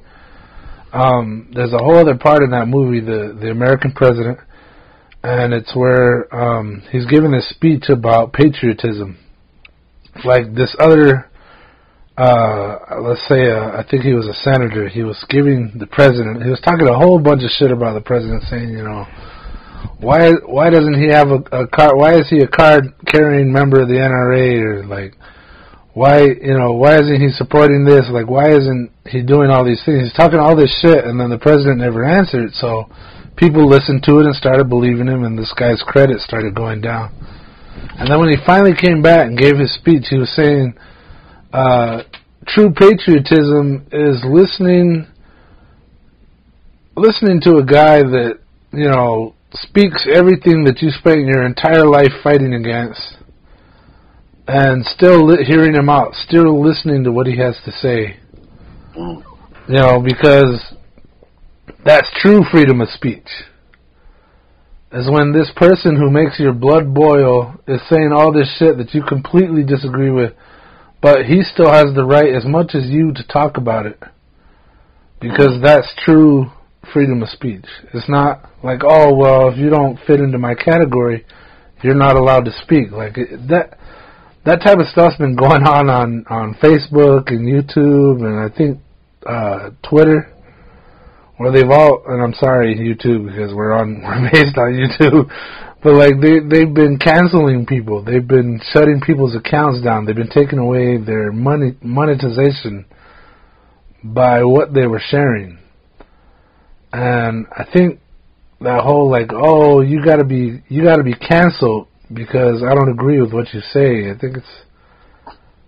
I go back to that movie in my head all the time. It's like true patriotism and true freedom of speech is about letting that other person talk, hearing them out. Yeah. Whether you agree or don't or disagree, they're still allowed a platform, whether you like it or not, and that's true freedom of speech. So like, this whole pandemic has brought around some pretty crooked stuff. Yeah. Like, it's really played a big role in the cancel culture. Like, the cancel culture is pretty new in my mind anyway. You know, or maybe it's gained some speed as of late, where it's a new thing where a lot of people will just jump on the bandwagon and cancel somebody, boycott their shows, whatever, their products. But it seems more, I would say, pity. It's just like... Are you saying pity or petty? Petty. Okay. I said pity, but petty, yeah, that's the word I was saying. Like, someone can get canceled for the smallest thing, or doing something wrong, or... You know what I've been seeing a lot lately is, like, people, like, backtracking your history. Your entire history? They pull up something you said, like, years ago, and then they use it against you in the current day. Yeah. And I guess it's like, no one's perfect. Yeah. Yeah, so but they still want you to be. To hold everybody to a certain kind of standard, but then it almost seems like I don't know, like almost bullying, but Yeah. they're the same people are probably anti-bullying too, right? yeah, it was justifying it in a sense to where all this is okay because they're in the wrong. So, well, again, it fits their narrative. Like, oh well, this is my belief. Yeah, exactly. But it just seems like maybe, and again, the internet, because we're all connected in that way. Mm-hmm. We're all got a voice and a platform. Well, not so much lately. And I think too, like we don't. I mean, when I say we, I mean it like in the human sense, to where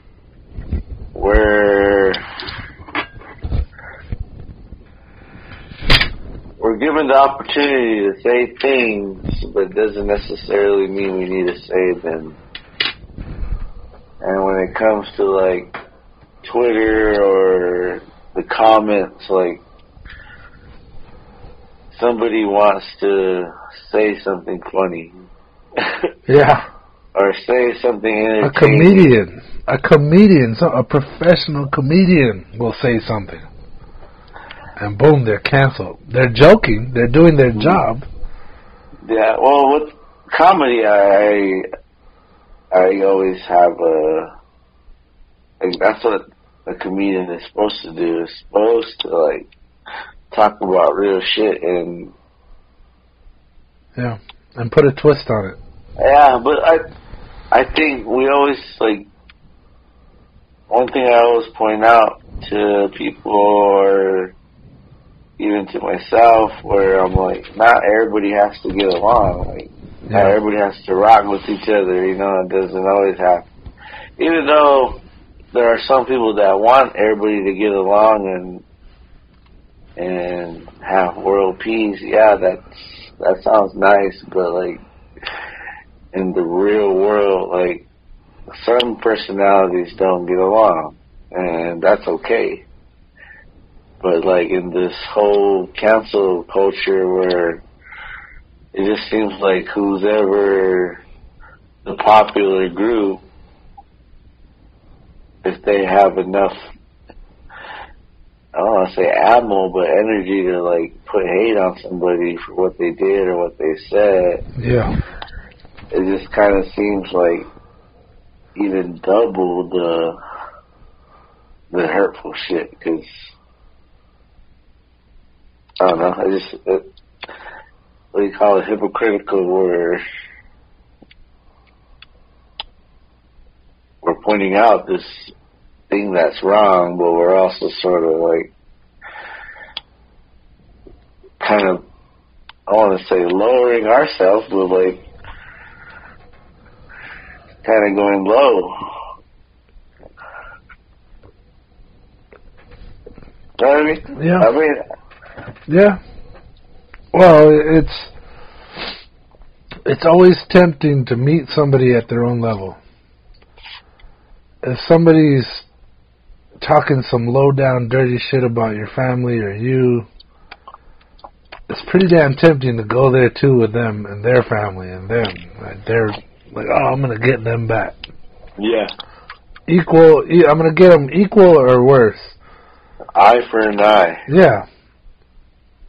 And I want to say that's a human quality. Not necessarily a petty quality for only petty people, but I think as a human quality, it's the first instinct is, oh, I'm gonna get them. I'm gonna get them back. Yeah. Or I'm gonna hit them with the same powerful hit, but maybe a little bit harder. I always like that saying, an eye for an eye leaves everybody blind. Like if we're just going around getting eye for eye, we're going to be losing a lot of eyeballs. You know? Yeah. And in a world with no eyes, like you want to live in a world where nobody can see? No. I always like that. I guess, but in survivor mode, an eye for an eye makes sense.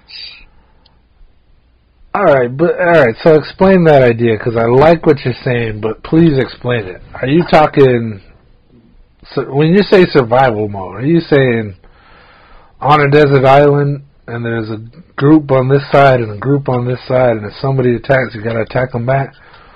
Or are you saying somebody trying to keep their office in the political, realm, they're completely in the right to go and attack, what they call it, negative campaigning against somebody else?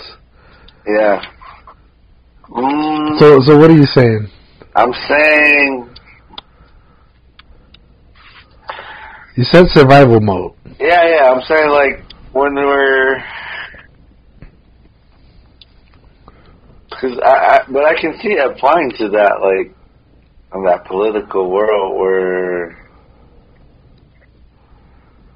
things are dirty. It's not fair. Sometimes it's a dirty game.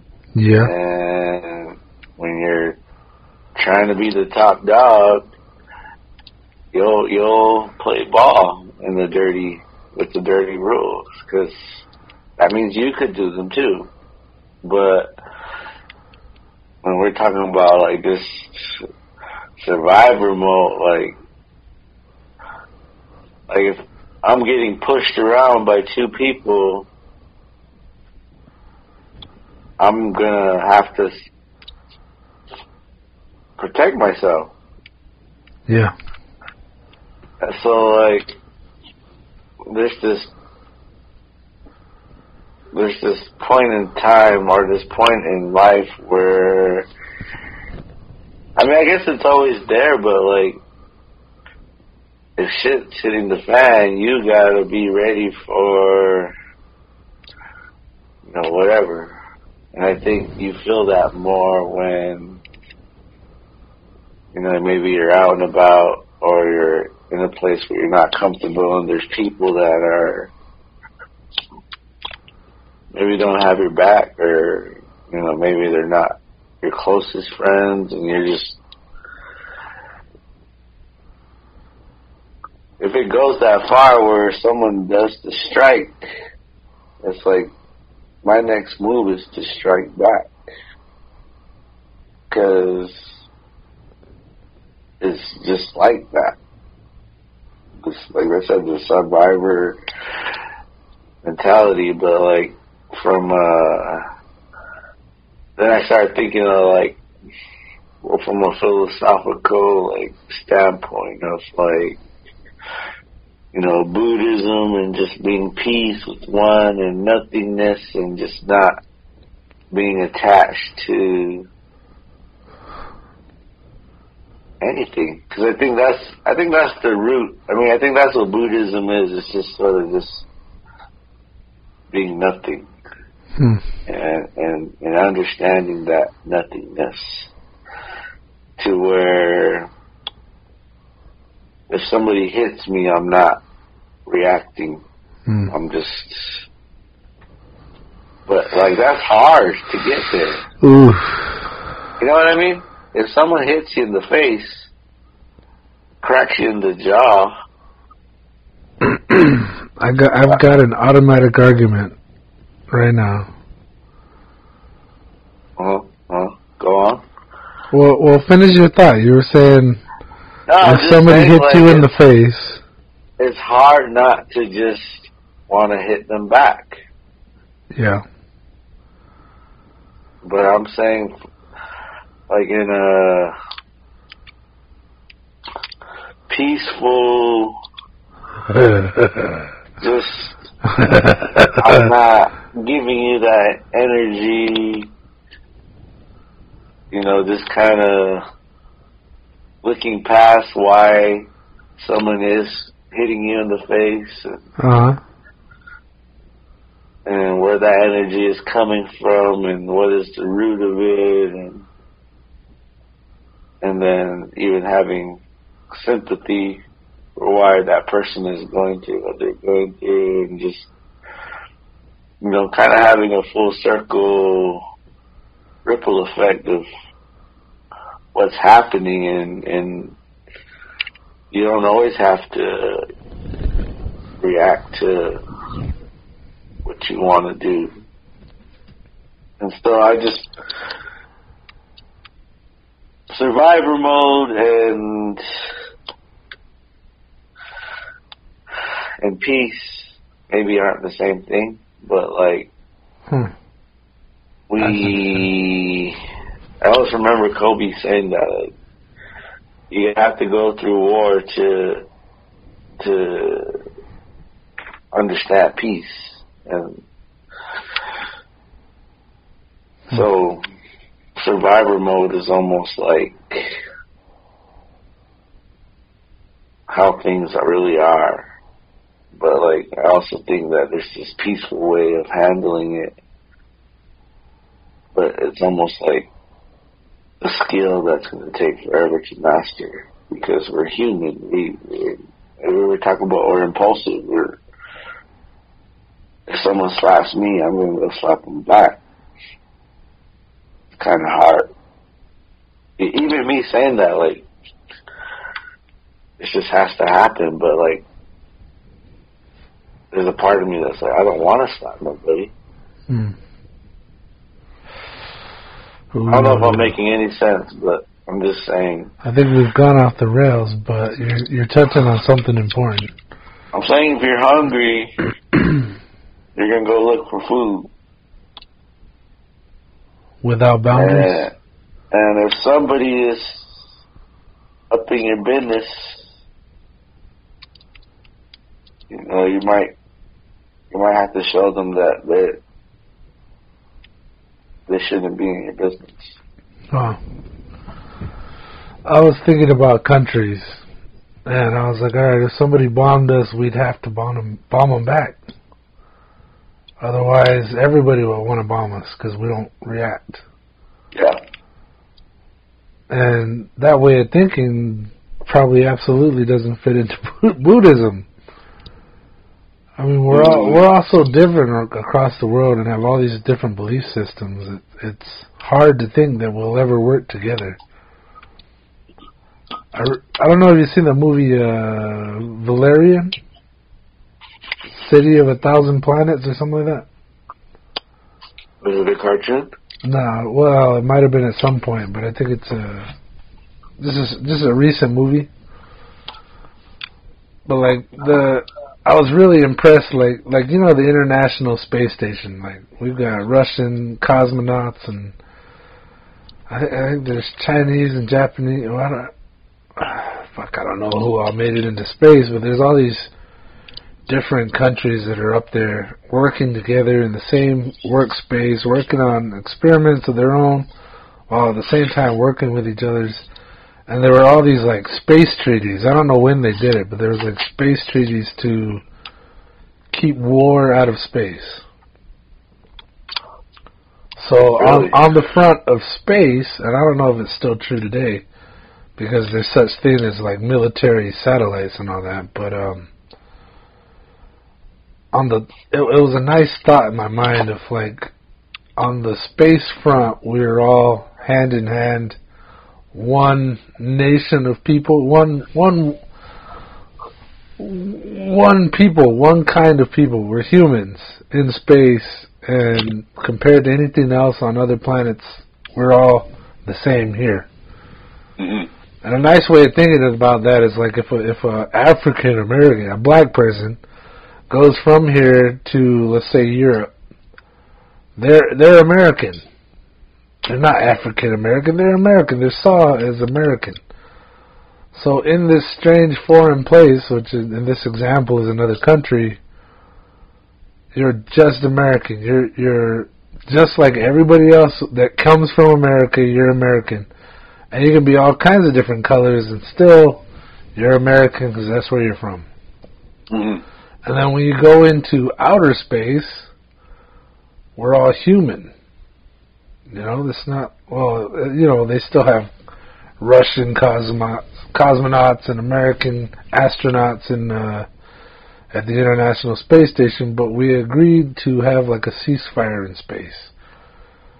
Now, I don't know if these pacts are still in place, but it was a real deal. You know, it was like a a humble beginning of a ceasefire in space, and in space we were all the same people.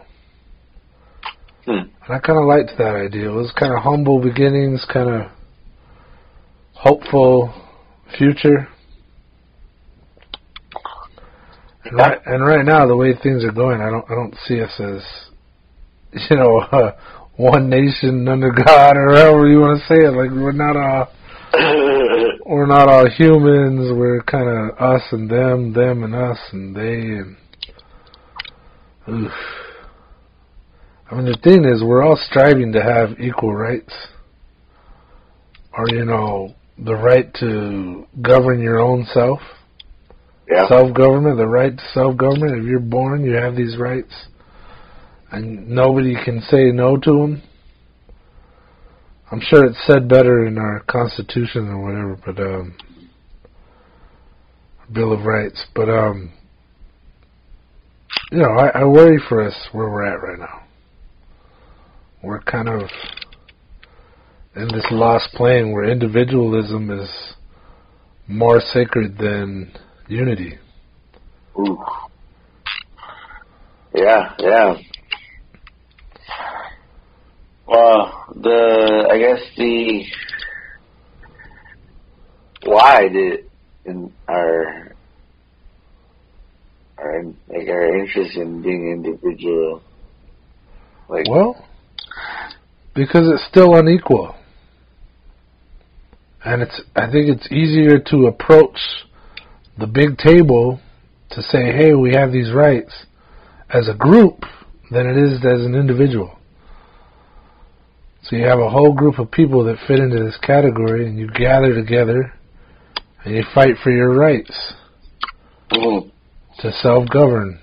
And the only problem with that is it means it then separates you from other people. But it's kind of how it's been done forever. Yeah.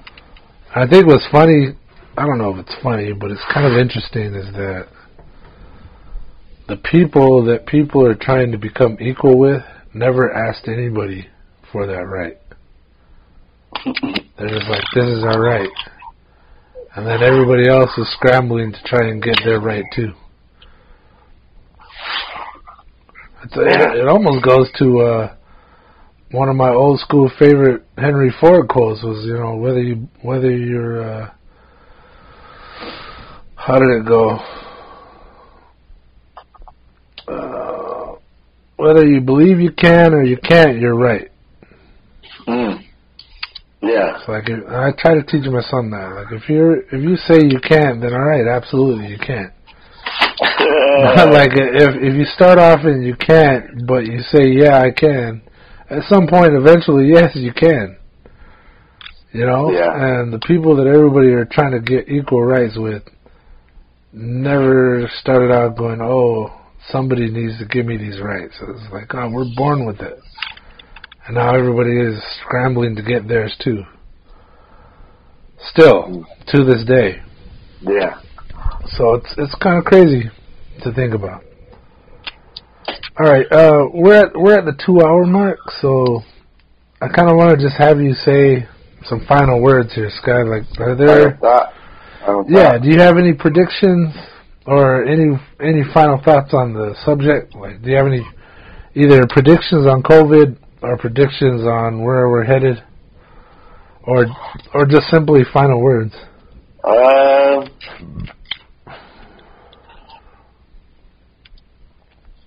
I think a lot of stuff we talked about right now is like still managing to be respectful to others, but then also kind of getting through the arguments and the discussions to how things are going to be moving forward. And it's almost like the arguments distract us from like anything major, like anything significant. I agree. And so that might be a part of this theory we're talking about, where somebody has that power to influence the people, and we're arguing about something that maybe was, what do you call it, fabricated, and now we're more concerned about this issue rather than all these other things that are distracted. Yeah, that are happening, and there are at least maybe things that we could be, pouring our attention to. Yeah. So, this, I guess, not always,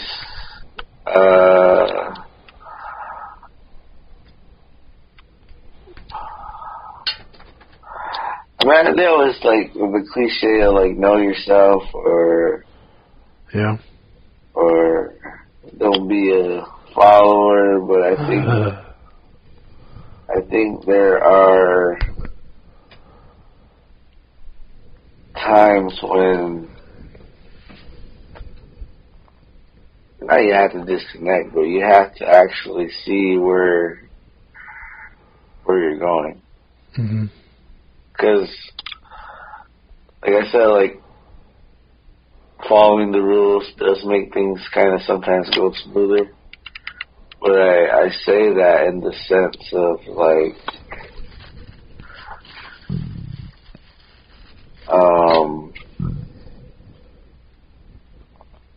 I'm still trying to go after these other things. So, being able to understand why the rules are the rules and why you're following them versus just blindly following them and knowing that there's no other way. Because, like you said, sometimes it's just the higher power that is setting the rules. There's really no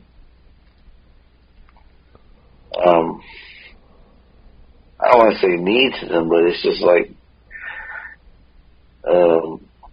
the rule is going to change tomorrow. And how does that affect the direction you're going? So I guess what I propose the question to anybody listening is, what direction are you going in? How much of that is influenced by another person's rules? Interesting. Nicely put. Okay. I'll piggyback off that, and I'm just going to suggest that if you're not already doing it on a regular basis, you start taking a step back from time to time. Especially when you start getting drawn up in the argument for or against, and you take a step back and go, how important is this really to be taking up my attention, taking up my time? Does this truly affect me? And do I believe in this because I truly believe in it, and it has merit to it, no matter who's saying it? Or am I only believing this because it fits my frame of thinking? And we've been talking a lot about mental health lately, and I kind of feel like I'm bringing it up again that, taking care of yourself, taking care of number one first. And I've heard it said this way: is if you don't take care of yourself, you won't be healthy enough to help others. So it's still very important to help yourself first. Get yourself in the right place of mind before you go and start attempting to help other people. And I think that's important.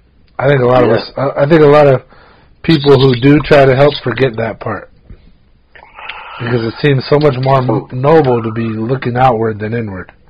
Yeah. No, so, I had to do that. I had to take a mental health day. Yeah. Yeah, Monday. It was just, Yeah. We need to take time out for ourselves. Yeah. Sometimes we get our nose to the grind that we just grind and grind and grind and tunnel vision.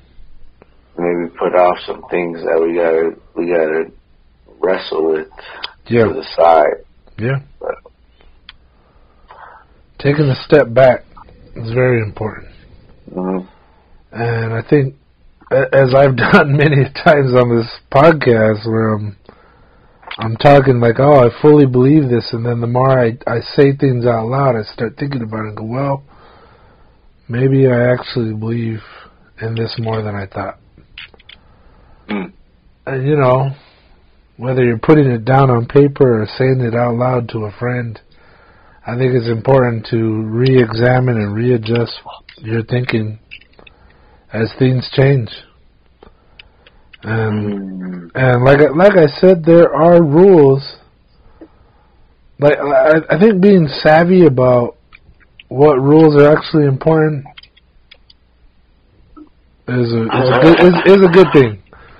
Like I'm sure at the very tippy top, or you know, the very basis level, if we don't all follow the rules, then you know, only some of us get justice, kind of thing.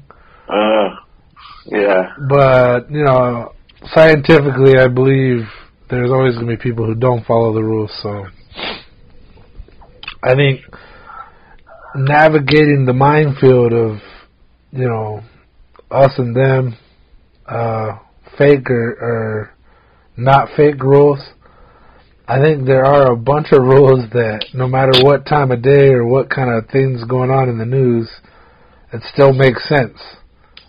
So pandemic or not pandemic, I'm not climbing into a compactor, you know, an automatic trash compactor. Because that's a rule I believe in no matter what time of day or season or what's going on in the news. That one I believe in, you know?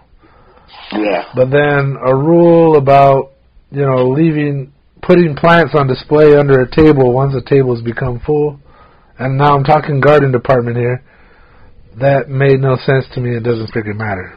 Alright?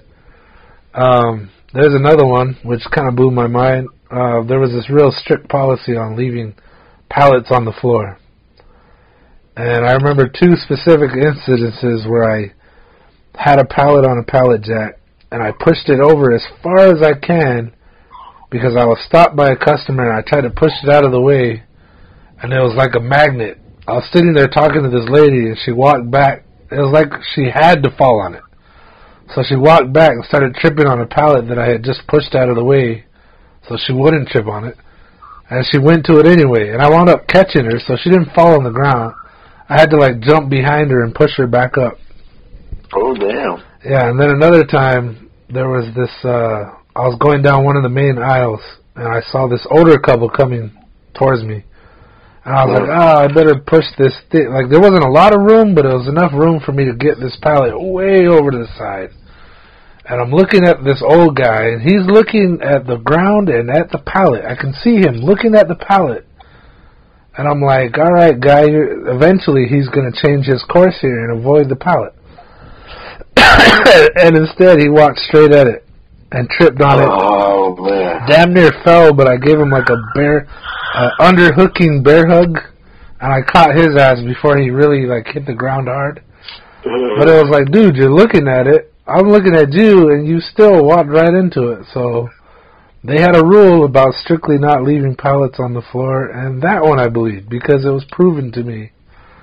You know, for some damn reason, people just go to them like flies on crap or magnets to magnets. So I'm saying there are rules, whether they're society rules or maybe let's say rules of the pandemic where,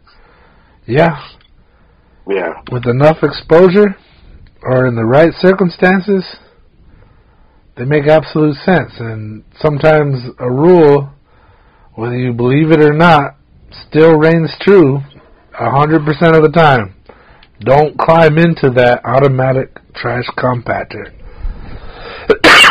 Or you will be compacted, you know? Yeah. So, think for yourselves, people. Use your mind. figure out where you're at. And it's okay to take a breather, step back, and re-examine how you really feel and what you think about subjects. And you may find that sometimes your opinion changes, and there's absolutely nothing wrong with that. That's what usually happens. yeah, and it happens. And I think it's more important to be self-aware than to hold true to every belief you have like they're made of stone. Yep. All right. Yeah. Well, that's it, folks. That's the end of the podcast. This has been the Natives in America podcast, and thank you for you guys listening. And if you made it this whole way, you're listening to the Natives in America podcast on the Reservation Radio Network. Well, me and Sky are grateful that you guys have tuned in this long. Yep. So thank you. Hit us up. Hit us up. Subscribe. Comment. We'll answer back as soon as we can. All right? You good, Sky? I'm good, man. All right. Good night, everyone. All right, man. Peace. Peace.